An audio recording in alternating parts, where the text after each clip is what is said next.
The year was 1322, when the wheat came stunted and the wind carried a flower of dust instead of rain. The bell of St. Albans Abbey tolled prime over the town that crouched around its stone, a place ruled more by the abbot's seal than by any crown. The abbey's liberty ran clear to the hedgerows, rents taken in grain, tolls on every cart that crossed the ford, and the right to judge wrongdoers in the abbot's hall. And on market days, Wednesdays and Saturdays, there was the Assize of Bread and Ale, a law as old as memory in the town, recalculated each time the price of a quarter of wheat crawled upward. Bread was weighed, not wished. The ounce mattered. The crumb mattered. The fear of stripping a baker to the pillory mattered most. At dawn, smoke test the gables and timber frames, the air a choir of wood smoke, damp wool, and the sour ladle breath of the bathhouse. The shambles, the butcher's row, bowled into the gutter, and the tannery's lie ran pale down to the Ver. No one spoke of filth, they walked around it. The streets were brown ice when frost came, and slick clay when it did not. But if the town forgave the stinks it made, the law did not forgive a short loaf. Oswin the beadle had the abbot's rod and 2 men behind him. He kept a pouch at his belt with standard weights, little lumps of iron smoothed by thumb and prayer, and a switch of red wax wrapped in a rag to fix seals.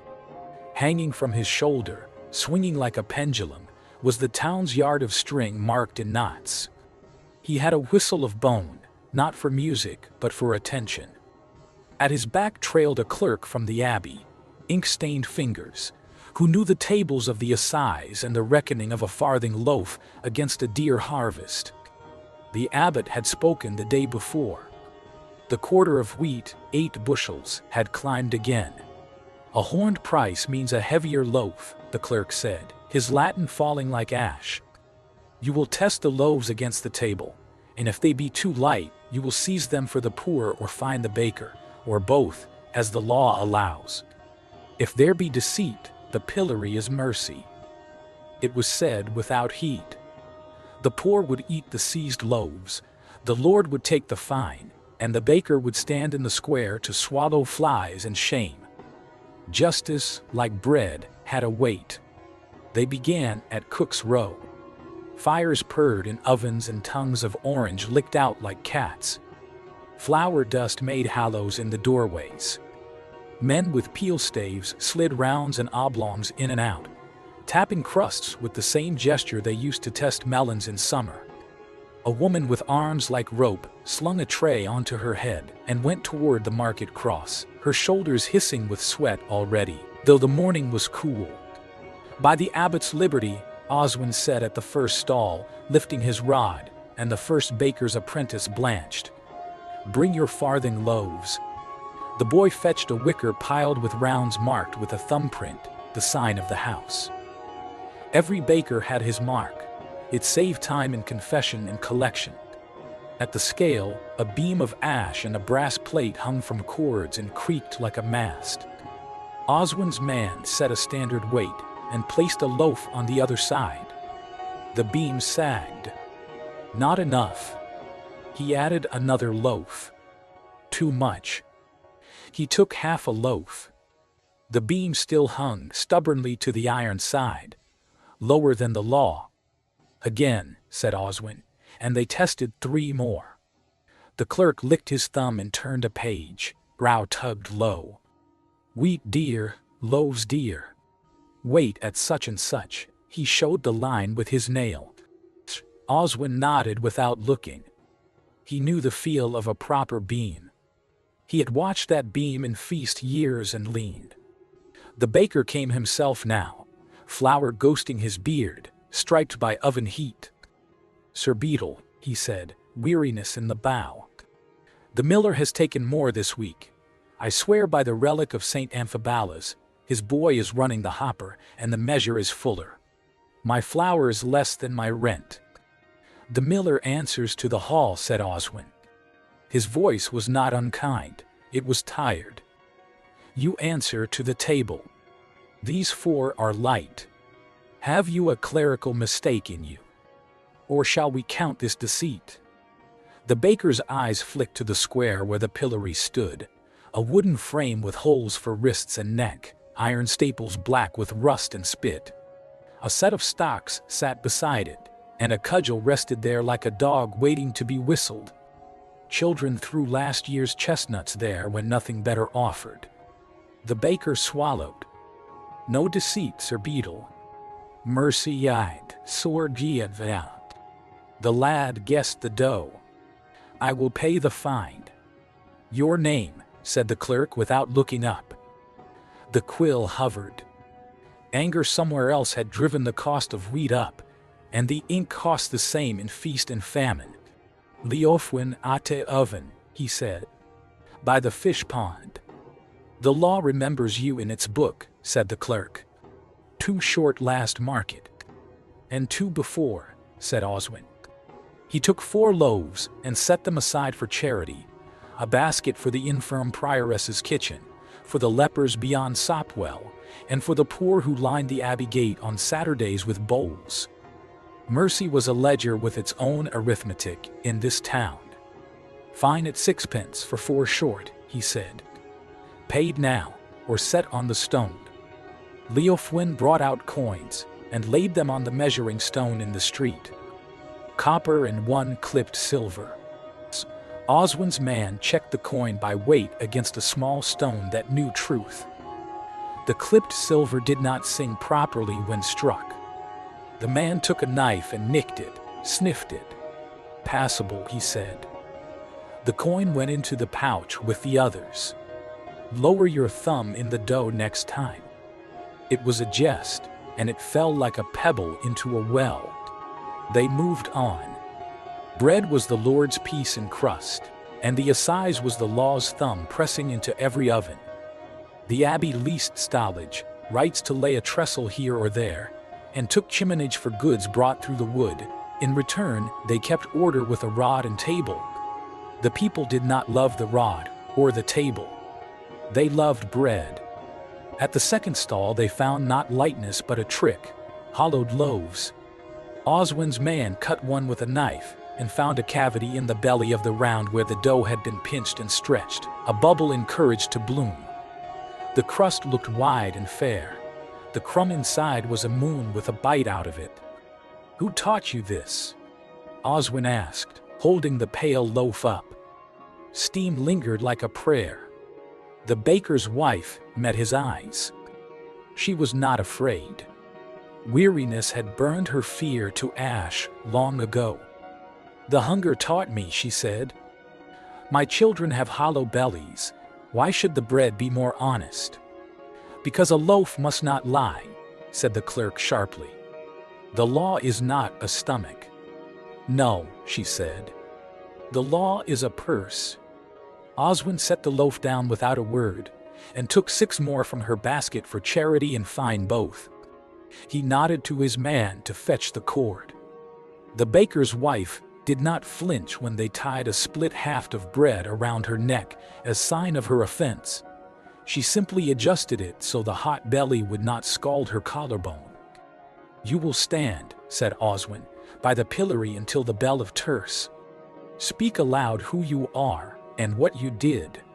Let others hear what weight a loaf must carry." He did not say that this was mercy. The tumbril, the cucking stool, was reserved for brewers who cheated the ale. "Your husband may bake, but he will present his rolls in the square at noon, for weighing in the sight of God and gossip both." They took her to the square, past the fishmongers, past the archway where the tallow chandler hung his stinking goods like pale fat fruit. Crows watched with papery interest from the abbey roof. She stood, bread around her neck. Some laughed, some looked away. A child stared, thumb in his mouth, thin as a dockstalk, ribs like a cymbal's ring beneath skin. A priest walked by and frowned, not at her, but at the sight of the loaf wasted to a necklace. Would you have pitied her? Or would you have watched, measuring your own loaf in your coat and wondering if the wheel would turn away from your door this week? By noon the square was an eye. The abbot's men stood there with the beam and the book. Leofwin brought his rolls, and 4 other bakers brought theirs, and one man, Janin of the bridge, did not come at all. Oswin sent his second to fetch him, and returned with only a wife who shook her head and would not speak. It was known that Janin rented an oven dug into the hill by Holywell, a clay maw that breathed poorly. It was known he had 3 boys, and 1 girl with winter cough. It was known that his mother had died last Lent, and his wife's mother 2 months after. It was known he had turned to brewing a little on the side, weak ale for pennies, which was itself enough to earn the tumbrel if the ale tasters found it thin. "Write him down," said the clerk. "Absent under summons." When the bell tolled for terce, Oswin lifted a hand. "By the assize we test," he said, and the town quieted because no one wanted to miss the moment a thumbprint turned to shame. He placed one of Leofwin's rolls on the plate, added the weight, and waited. The beam hung true, still as a sleeping thing. "Right measure," he said, and people murmured, some surprised that truth could live in a hungry year. The next baker's rolls came up light again, by a finger's width of the beam. 2 seized, 1 fine, and a note made to reweigh next week. The third, Marjorie at Eastgate, had her rolls true, her eyes not triumphant but flat with relief. The fourth, a stranger from London Road with no mark on his loaves, earned a slap of Oswin's rod on the table. "Mark your bread," he said. "And mark your face, I may need to find it again." A cry rose at the edge of the square. Janin of the bridge had come at last, breathless, his apron singed, a bundle in his arms. He set it down, and his hands trembled. His loaves were small, pale, scarred by the poor draught of the hill oven. The first went to the plate and hung short. The second short again. The third and fourth, the same. Murmurs gathered the way crows gather around a dead sheep. "It is dear wheat," Janin said. His voice cracked. It had been too long since he used it for pleading. "I give my own children the crusts." "The miller, you invoke the miller," said the clerk, "as if his sin will make you innocent.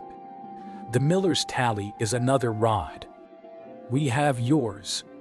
4 short loaves, fine at 6pence, and you will stand by the pillory with a loaf about your neck until sext." Janin put a hand to his pouch. The leather side, empty. "Then you will stand," said Oswin. He did not relish the work. He did not hate it either. He had borne the rod for 5 years and had never been thanked, nor expected thanks. The order of the town ate his hours as the abbey ate his taxes, a clean bite. "Your loaves are for charity. The poor will eat today what you did not weigh yesterday." Janin did not move. He stood like a horse that had learned to lean against the collar to ease it. He lifted 1 loaf, broke it in 2, and held out half to Oswin. "Taste it," he said. "Tell me if the sin is in the weight or the bread." Oswin took the half, and did not eat. The bell for sext began to ring, soft first and then bold, and the clerk's parchment fluffed in the wind like a small sail. The baker's wife by the pillory watched with steady eyes, bread brand burning her breast. Children watched with fox-bright hunger. A dog padded near, sniffed. Oswin put the half-loaf down. "Weight makes peace," he said quietly, as if to himself. "Not taste. Peace keeps bellies from breaking windows." He nodded to his men. They tied Janin's neck to the frame with a bread loop, and he stood, eyes on his toes. You may ask why such law existed, why a crust could cost a day of shame, while men in velvet were never weighed. You would be right to ask. But in 1322, in a town that raked its gutters by hand and paid tithes in egg and coin, order did not arrive on a horse with a polished bit. It arrived as a table and a beam, and a man with a rod, who swore that the beam would hang true no matter who wept beneath it. In the afternoon, Oswin and his men, went to the mill on the Ver where the abbey's great wheel turned. Water combed itself into white at the sluice and fell into the dark below. The miller, Willem, sat with his ledger like a priest, his fingers flecked with brand. The hopper chewed grain, and on the stone sang. Wheat came in sacks, wheat went out as flour, and the fraction the miller took, multure, was a cut of life that grew fat in dear years. "We have claims of measure full," said Oswin, "and of a boy measuring for a man." He rested his rod on his shoulder and listened to the sluice pour. Willem spread his hands. "My measure is the abbey's," he said, "stamped in iron on the strike. If the boy dips too deep, the fault is with the boy." He did not look at the boy, who stood with eyes on the rushes, fingers cramped from lifting, thin as a quill. The clerk set his weight on the scale and watched the flour spill. They checked the measure against the strike, flat across with a rod, not heaped, and found it honest. The boy's hands shook, but the line of flour was true. "The assize is my curse as much as yours," Willem said, a little dry humor showing. "If a loaf is light, the town wants my head and your rod. But if the water runs low at the ford, no law will make it deep." "It will if the abbot says so," the clerk muttered, but not where Willem could hear. The abbey had ordered the sluice widened once, and nearly spited the marshland. The frogs had protested in a way men understood well, through the mosquitoes.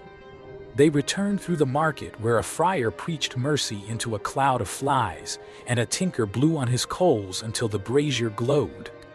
Bread was everywhere, on heads, under arms, in baskets, clutched in small hands, cradled in linen like infants. The town's soul was a crust. By vespers, the pillory had taken its day's due. The baker's wife had endured terse to sext with her gaze level. Janin had drooped, and then stiffened, and then drooped again under the loaf collar. Some men had thrown words, a little dung. A woman had slipped him a crust when the beadle's head turned. Mercy found its own ways, and no rod could police the quick of a hand. At the gate of the abbey, the poor waited with bowls. Oswin's men brought the seized loaves to the almoner, a soft-handed cannon with a ring that flashed in the candlelight. He blessed the bread, and the men both, as if words might fatten them. The loaves went out like pigeons scattered from a hand. Thin men and women cupped their bowls and ate. Somewhere in the line, Janin's daughter took a piece of her father's loaf and did not know it. The world has a taste for such circles. As the bell for Compline soothed the roofs, Oswin walked home by the lane that stank of fish and damp stone. His house was narrow, with a ladder to a loft and a rush mat that needed changing. He set the rod on a peg, his pouch on a shelf, and sat. His wife had kept back a barley loaf and a wedge of herb cheese. The children slept, mouths open to catch dreams. He broke the loaf, gave a piece to his wife, and chewed. It was heavy enough, and that was a grace. "Was it bad?" she asked. "No worse than famine," he said. "The law feeds no one. It keeps the bite even." "Even for whom?" she asked softly. He did not answer. He cleaned his nails with his knife and remembered the baker's wife's eyes as the hot bread pressed her skin. He remembered the hollow in the loaves and the hollow in the child's chest by the pillory. Hollows everywhere. The town was a sieve that never filled, no matter how much grain poured in. Would you have paid the fine to keep your name from the book? Or would you have stood in the square with a loaf on your neck and let the town watch your hunger? In the days that followed, the wind brought rumors with the grit, that the abbot would levy a new scot for repairing the bridge, that the king's men had asked for more from every liberty, that the fish in the Ver had thinned because the tanners sluiced lie too boldly, that the leper house needed more alms, that a baker unnamed had moved his oven by night to a friend's yard to avoid the beadle's rounds. The town adjusted to rumor as to weather, by tucking in close and keeping a loaf in the chest if one could. On the next market Wednesday, Oswin rose before the bell, washed his face with cold water that smelled faintly of the barrel, and took up his rod. The clerk joined him with a new table for the assize. The price of wheat had shifted again, drawn by wars and bad barges and God's displeasure. The numbers moved like fish in a deep pool, always just out of reach of fingers. They went first to the London road to find the stranger who had failed to mark his bread. He had set up a stall with a new sign, a little brand pressed in the crust like a leaf.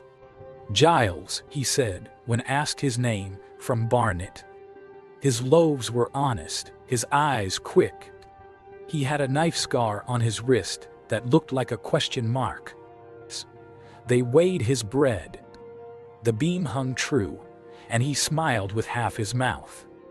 "'Tis easier to mark than to stand," he said, nodding at the pillory, and Oswin thought him the sort who would test every fence with his fingers until one bit. In Eastgate, Marjorie's rolls grew a shade smaller and denser, like a winter sun. "I keep the scale close," she said, "so the mouse does not run into my flour at night." She meant hunger. The mouse was always invited. They found deception again at a stall near the fishers, small stones baked into the heel of a long loaf, a weight that would evade quick hands. Oswin cut the heel and watched the pebbles tumble like teeth. He held them up without speaking. The baker blanched gray and tried to laugh. The laughter stuck like a bone.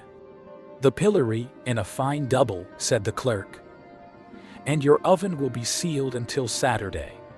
"You will ruin me," the man said, voice raw. "You ruin yourselves," the clerk said. He had ink on his thumb again.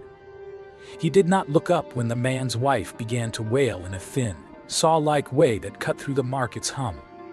Oswin sealed the oven with red wax over a strip of parchment stamped with the abbot's ring. He knew the man would fire it at night anyway. He knew the night soil men would see the glow and say nothing. There were rules that everyone obeyed when another rule made life impossible. By noon the square was as it had been before, a stage where bread and law balanced each other like jugglers' knives. The people came not just to see justice, but to learn what the beam would demand of their own tables. They adjusted their mouths to less or more. They adjusted their tempers to match. When the day folded toward dusk, the friar stood again, this time by the stocks, and spoke of charity that saves the giver as much as the receiver, of a God who weighs hearts and finds them all light unless grace fills the hollow.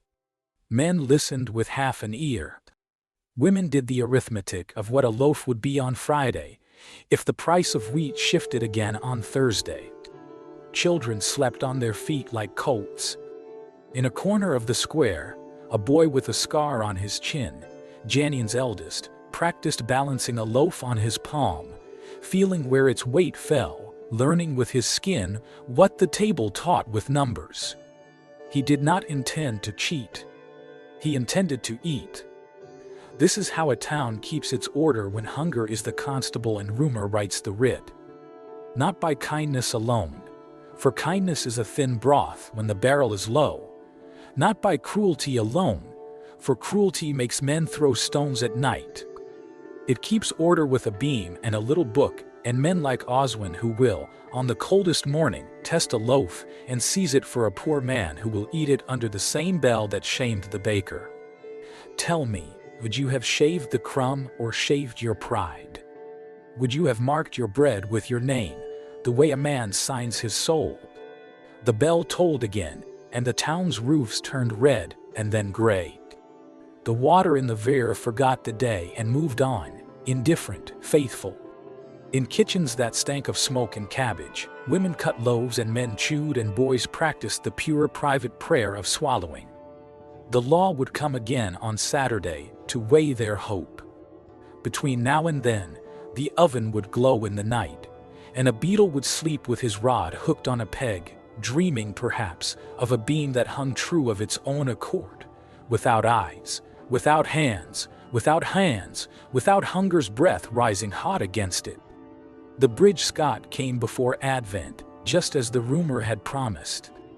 A parchment with the abbot's ring was nailed to the market cross with a single iron spike, the head of it shining where the hammer kissed off the soot.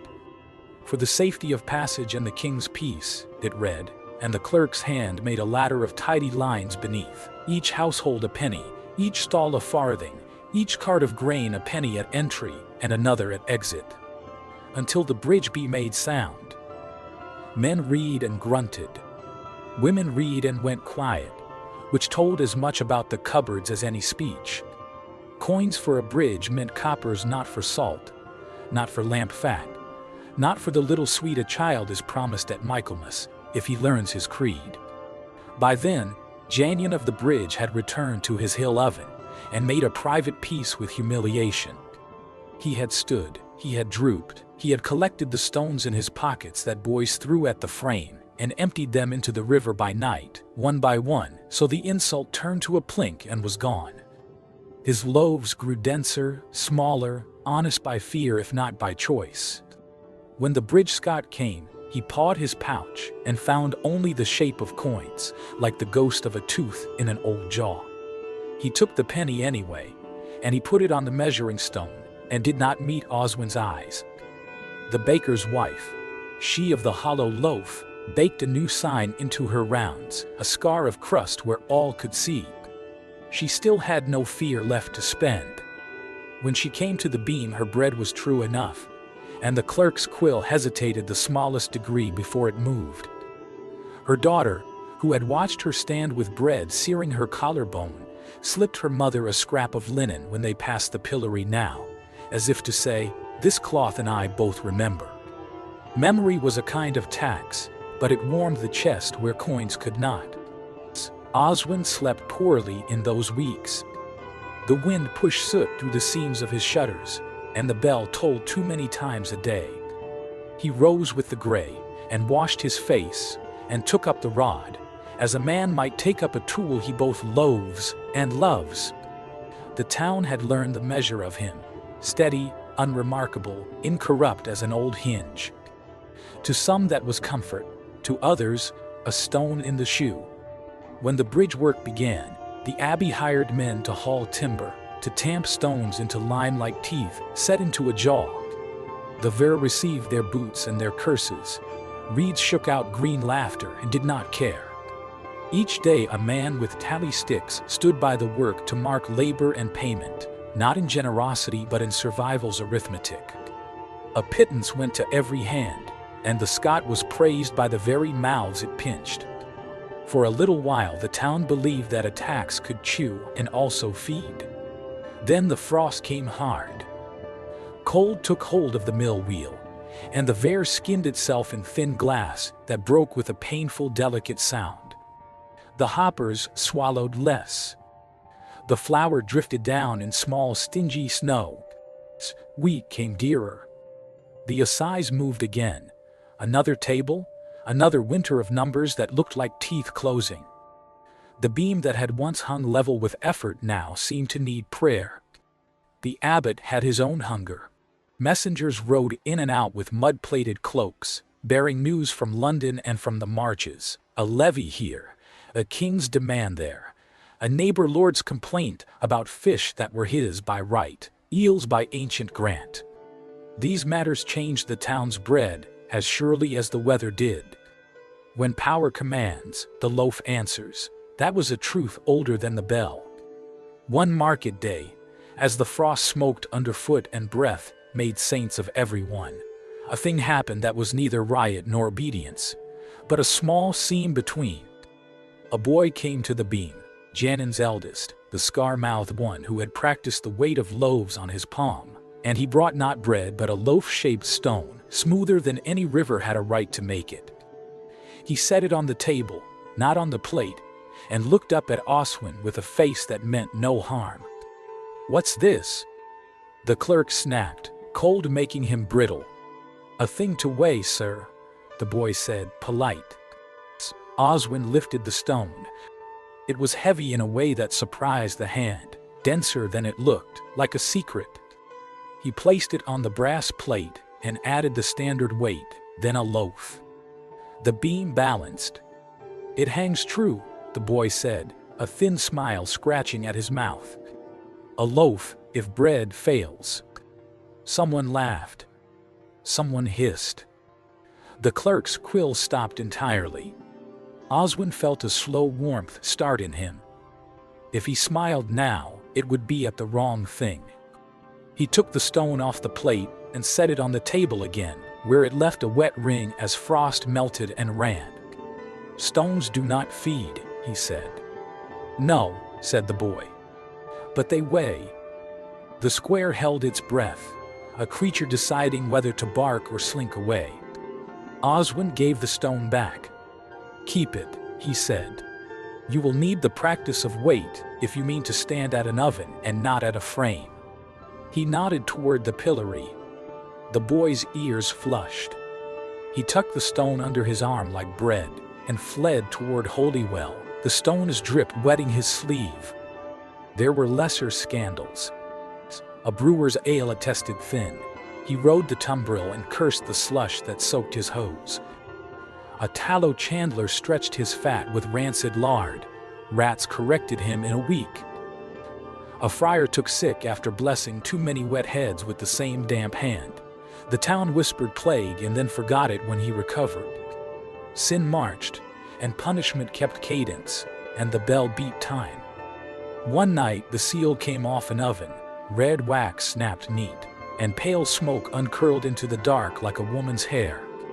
The night soil men saw and said nothing. They had their own rules that kept the world turning without writing.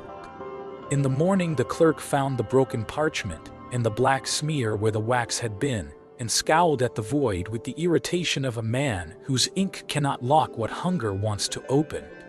Oswin went to the oven and found the man within, eyes bloodshot with heat and fear, shaping loaves with hands that wanted to be quick and not noticed. "It is still sealed," the man lied, because lies sound like truth when the mouth is dry enough. "It is not," said Oswin, and leaned his rod into the threshold. He could say, "The law demands." He could say, "You will stand." He could say nothing and turn. The town had taught him there were lines the rod drew, and lines mercy drew in sand that could be swept up later. "Bake," he said at last. "Bring your loaves to the square. If they hang true, we will say that your night obeyed the day's measure. If they do not, you will stand." He let the rod rest. The man nodded and swallowed. The smell of dough, yeasty, low living, rose like a prayer that could not decide which saint to choose. The loaves hung true. Not because the man was righteous, because he was afraid.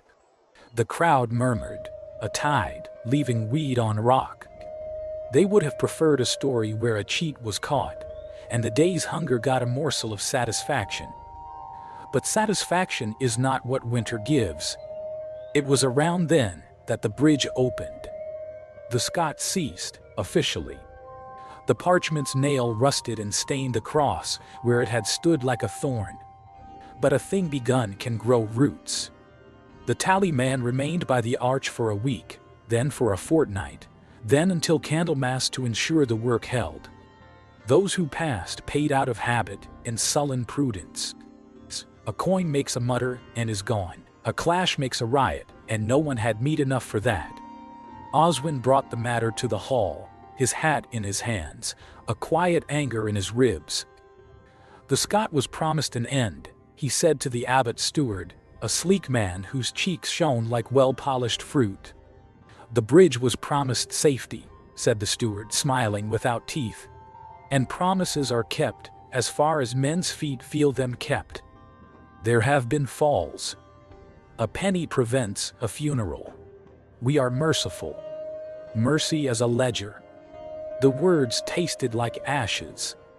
When Oswin left, he found Willem the miller at the gate, watching the road with his bran-flecked squint. "The wheel will run fast when thaw comes," Willem said without greeting, as if offering a consolation that did not yet exist.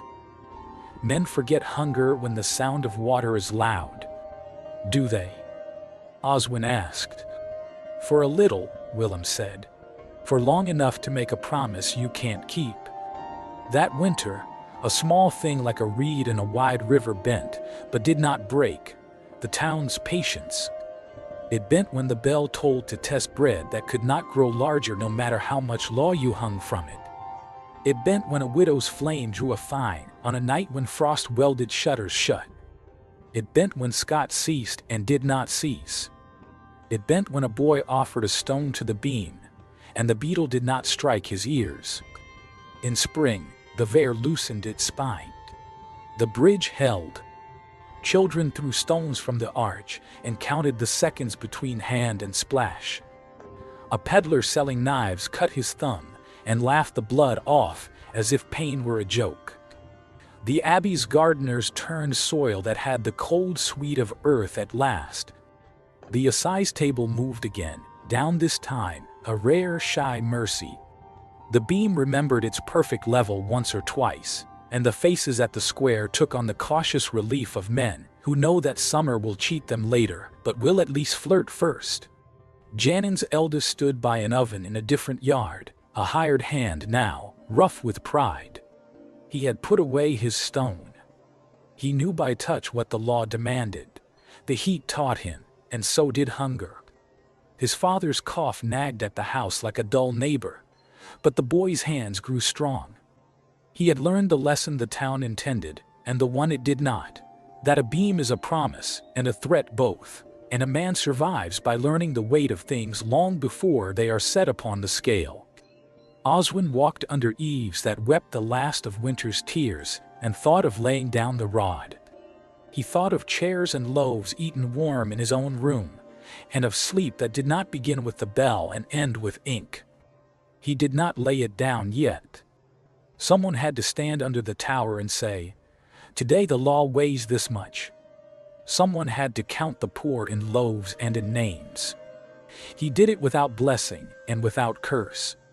He did it because the town would not hold otherwise, and because he had learned, in the slow humiliations and small resistances of a hungry year, that even a cruel balance can keep a man from the whip if he stands straight beneath it. As summer made the gutters stink sweetly again, and flies stitched the air with black thread, the bridge took on the scuffs of feet that had not paid in weeks, then months. The tally man vanished as if he had never stood there, as if a penny could be unremembered. The nail at the cross rusted to nothing. The bell tolled, and women cut bread with knives kept sharp at their own stones, and boys swung their legs on the pillory steps when no one was locked in them and made up stories of princes who were ordinary, of abbots who wept, of scales that forgave. What price would you have paid for a day without the beam? Would you have hid your loaf, shaved your crumb, or taken your turn at the frame and called it even? If this tale troubled your sleep, listen next to the market that fined the poor for washing, where clean water was taxed by the ladle, or the village that paid tithes for a king they never saw, yet bowed whenever the seal passed by.